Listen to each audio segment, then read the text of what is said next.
So I can say hello and good morning when this thing starts, technology supports us. So thank you very much for being here this morning.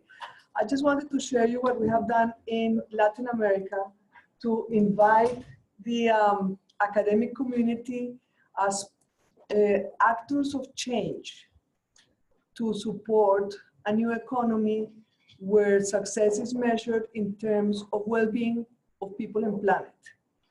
So we started this initiative from Sistema B because we started getting literally thousands of students coming to us to say they were really very interested in this Big Corp movement and the new economy movement, but they were not finding their teachers within their own schools.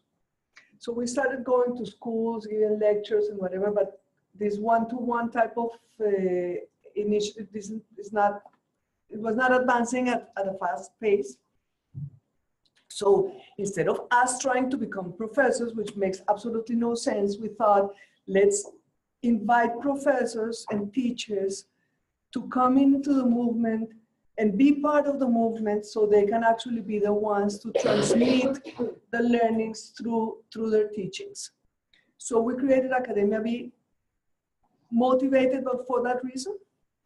But then we had a second very strong motivation, which is the fact that in Latin America, we very often feel that we are second-class citizens, you know? We all the time are explaining why we are not yet Silicon Valley and we're not yet developed and we're not, okay, and we have a lot of problems, for sure. We have a lot of problems, but I think that change really comes faster and is more really important when you change from your strengths than when you try to change by solving your weakness, right? So the question is, what are the strengths of Latin America? Who are we, you know? So we created this program called From Latin America to the World, inviting people in academia to look at what is going on in this new economy and big course, obviously, but this entrepreneurship with a purpose movement in the region, to see what is characteristic of this phenomenon in Latin America. Basically, what can we learn from what's going on in Latin America?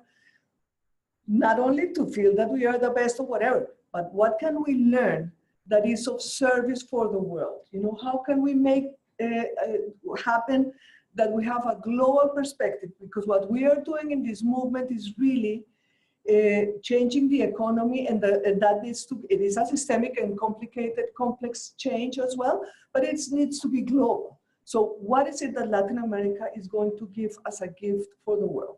So that is from Latin America to the world, right? And then what we realize is that doing research in Latin America is difficult. No wonder we have a low level of innovation, patents, whatever, you know. So we started creating a community because we feel that a community is the source of innovation, like we learned yesterday, right? But also of enthusiasm and inspiration and desire to do more things. So that's Academia B, an invitation for teachers to include these ideas into their classes, given particularly that students are so interested. An invitation for researchers in Latin America and around the world to look at what's happening in Latin America and offer this knowledge to take the world faster to a new economy. And an invitation to students, because students are an incredible force for change in universities and in the world. And we have, at least in Latin America, students going out in the streets to demonstrate against everything and to say, you know, to critique and claim for changes. So we invite them, if you want to change, you can be the change. So what is it that, how can we go from protest to proposal, right? So the invitation here for students is, you are young, you want to change the world, come and change the world, you know, it's up to you. So be actors of change within your schools. And what we're doing there is trying to create this large network of people, because like Beatriz, who's doing exactly that, what I just described in Brazil, but there are a lot of people in Mexico doing the same thing, and there can be people in Kenya, and there can be people in China. So they should know that there are other people thinking like them and acting like them around the world, and the power of community can also support this network of young students as well. So what is Academia B? Academia B, first of all, offers resources, because this question of the new economy and the big corporations is a new topic for teaching and studying. So we have a website, and I'm proud to say that we have almost 100,000 visits since January 2017. In the first 6 months of this year, almost 100,000 visits. I was shocked. We have an online library, and obviously the resources we just saw from Vilab are extraordinary, but we need resources in Spanish and Portuguese. So Academia B has invited every student in Latin America or anywhere who wants to write their thesis or their studies or their PhD dissertation or whatever in Spanish or Portuguese to get it up in Academia B. So we have some 96 documents today, 92 documents, and 61 of them are related to Latin America. So from there, we hope to get some peer-reviewed journals coming soon. And we have also a blog that is also quite visited. It's also in Spanish and Portuguese.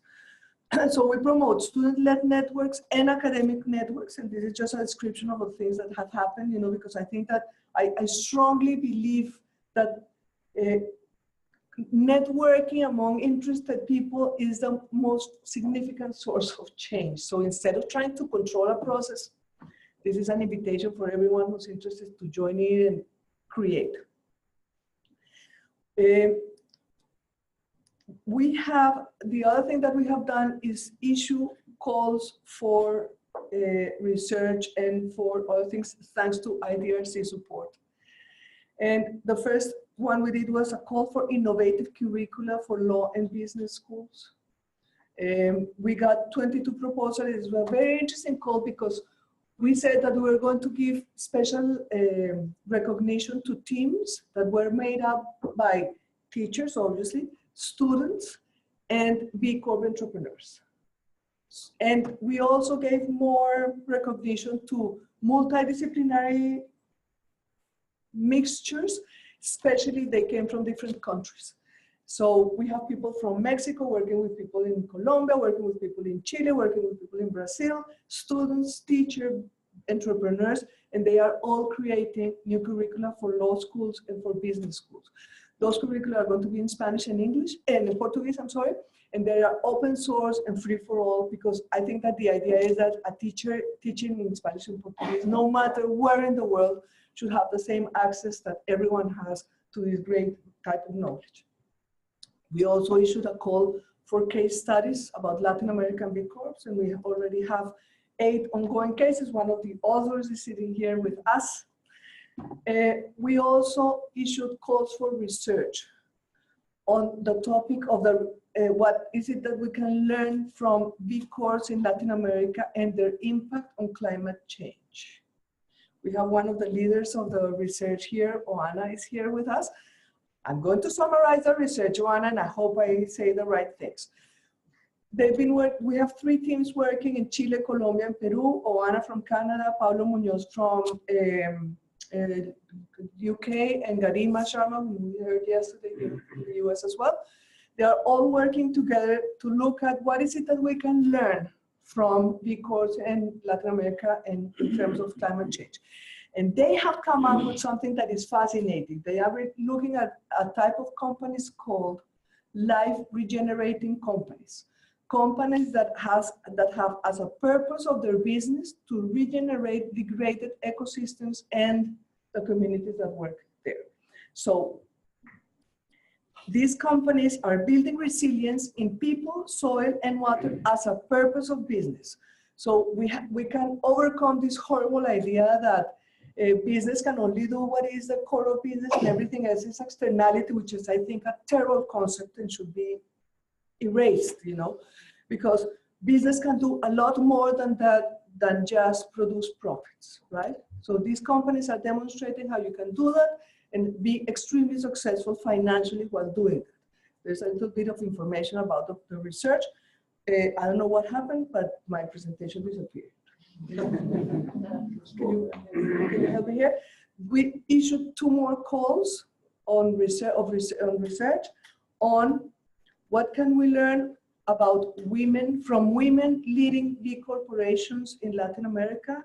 Is this a different type of leadership? You know, are women, is gender a variable that explains differences in collaboration or whatever?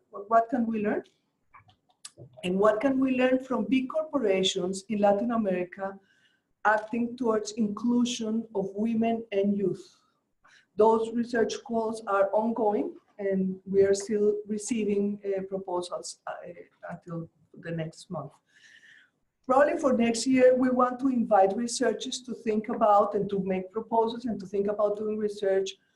We have in Latin America 30 million young people between the ages of 18 and 25 who are neither working or studying.